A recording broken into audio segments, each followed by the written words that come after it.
행정안전부가 4.3 유족들의 가족관계 불일치 문제를 해결하기 위해 진행한 연구 용역이 최근 마무리됐습니다. 소송같이 시간과 비용이 많이 드는 방법 대신에 다양한 특례를 통해 쉽게 관계를 증명할 수 있는 방안이 제시될 것으로 기대를 모으고 있습니다. 친족과 유족의 증언도 향후 뒤틀린 가족관계를 바로잡는 데 중요한 입증 자료가 될 것으로 보입니다. 김용원 기자입니다. 4.3 희생자 보상금 상속권과 상속 범위를 정하는 과정에서 가족관계 불일치 문제가 불거졌습니다. 출생 신고를 못하거나 연좌제 피해 등을 우려해 실제 자녀지만 조카나 다른 친족으로 이름을 올린 가족은 상속 대상에서 제외될 수 있었기 때문입니다. 이를 바로잡아야 한다는 요구가 잇따랐고 지난해 5월부터 8월까지 진행된 제주도의 첫 실태조사에서 모두 430건이 접수됐습니다. 사실상 자녀지만 공문서에는 다르게 이름을 올린 경우가 228건으로 가장 많았습니다.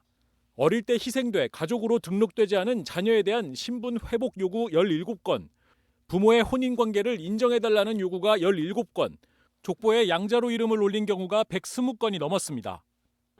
실태조사와 함께 진행됐던 정부의 가족관계 관련 연구 용역이 8개월 만에 마무리됐습니다.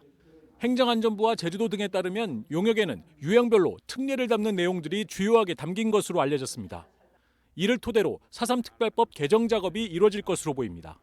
가족관계 아버지 어머니 찾지 못해서 살았던 그런 분들이 이번 시행령이 제대로 마련되고 입법화가 된다면 상반기부터는 그 법에 의해서 70여 년의 한을 풀어낼 수 있는 방법이 되지 않을까 생각을 합니다. 가족관계 불일치 유형 가운데 대다수였던 자녀 호적 정정 사례도 조만간 대책이 마련될 것으로 보입니다.